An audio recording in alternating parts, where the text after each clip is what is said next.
देश के प्रधानमंत्री नरेंद्र मोदी और अमेरिका के नए राष्ट्रपति डोनाल्ड ट्रंप कितने अच्छे दोस्त हैं, इस पर जब देश का गोदी मीडिया माथा पच्ची करते करते थक गया है और मीडिया को भी दुख के साथ लिखना पड़ रहा है कि ट्रंप काल भारतीयों के लिए विपदा काल हो रहा है, ऐसे में नई समानता, न्यू कॉमन पॉइंट मिला है। Educate, organise and fight.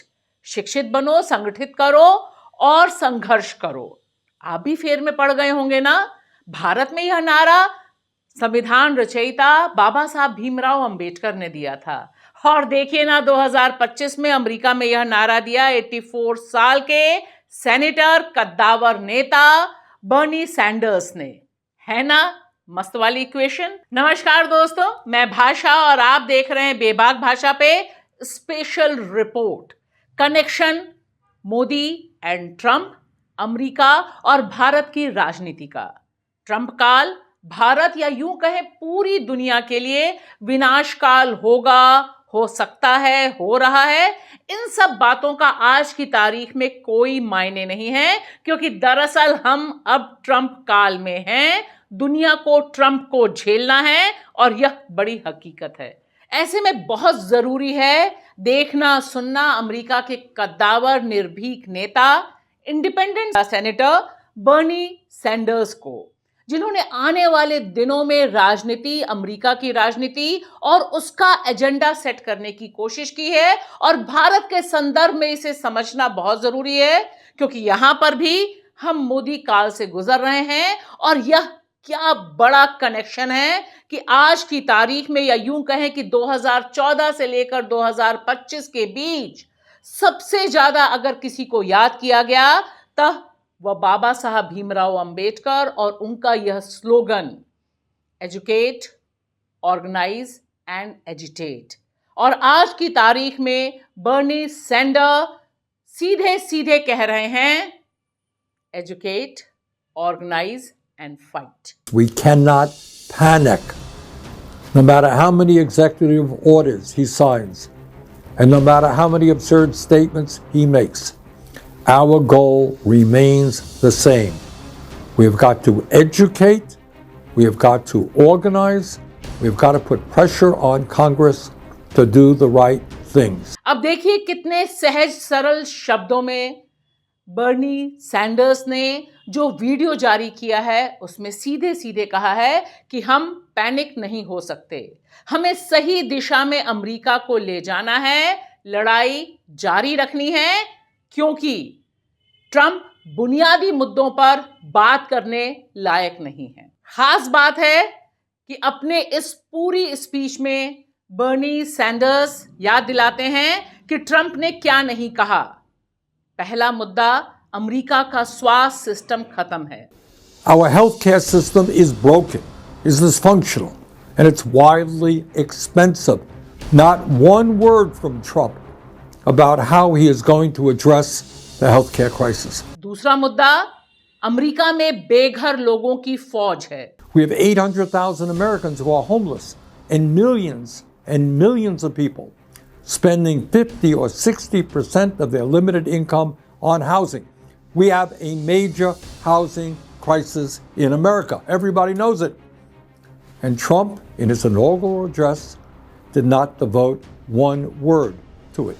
और तीसरा आर्थिक विषमता। The wealthiest 3 people in America now own more wealth than the bottom half of our society. But Trump had nothing to say, not one word. और आर्थिक विषमता का सीधे सीधे कनेक्ट जोड़ा 3 सबसे अमीर लोगों से, जिनकी संपत्ति में इजाफा हुआ $233 बिलियन की सिर्फ नवंबर 2024 से लेकर अब तक। और यहां देखिए यह तस्वीर जो खुद डाली सैंडर्स ने, जिसमें एलन मस्क बैठे हुए हैं, मेटा के मार्क जुकरबर्ग बैठे हैं और अमेज़न के फाउंडर जेफ बेजोस बैठे हैं। और उन्होंने बताया कि किस तरह से इन 3 लोगों की ओलिगार्की अमेरिका के पूरे राजनीतिक माहौल को कब्जे में कर रही है, इलेक्टोरल प्रोसेस को कब्जे में कर रही है। 3 people, the 3 wealthiest people in our country, sitting right behind them at its inauguration. And I should add that those three people, if you can believe it, and this really is unbelievable, saw their wealth increase by more than $233 billion since the November elections. How's that? $233 billion increase in wealth for the three wealthiest people. No wonder they were sitting right behind Donald Trump at his inauguration. They couldn't be happier. During his inaugural speech, सुनते हुए आपको लग रहा होगा कि वे भारत की बात कर रहे हैं, क्योंकि भारत में भी हम जानते हैं कि मोदी जी को चुनाव जिताने के लिए पीछे से ही सही, लेकिन अंबानी और अडानी, खास तौर से अडानी जी की जो भूमिका होती है वह क्या होती है, और 2014 से लेकर 2025 तक विपक्ष और खास तौर से राहुल गांधी ने इसे ही मुद्दा बनाया हुआ है कि कैसे प्रधानमंत्री नरेंद्र मोदी और उनकी सरकार अडानी मय है, अंबानी मय है।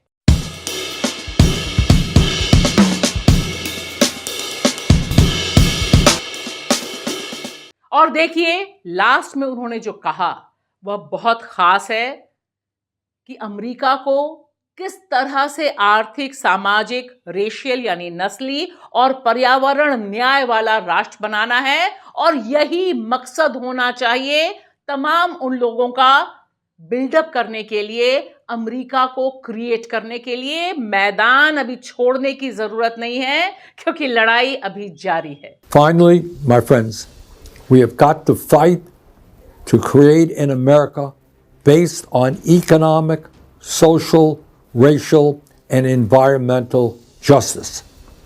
That's what we've got to work on. Let's go forward. Let's do it.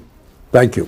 तो एक तरफ देखिए बर्नी सैंडर्स बैटिंग करते हैं और उनके साथ साथ बिशप मारियान एडगर बुडे, इन्होंने जो सरमन पेश किया राष्ट्रपति डोनाल्ड ट्रंप के सामने वह ऐतिहासिक है।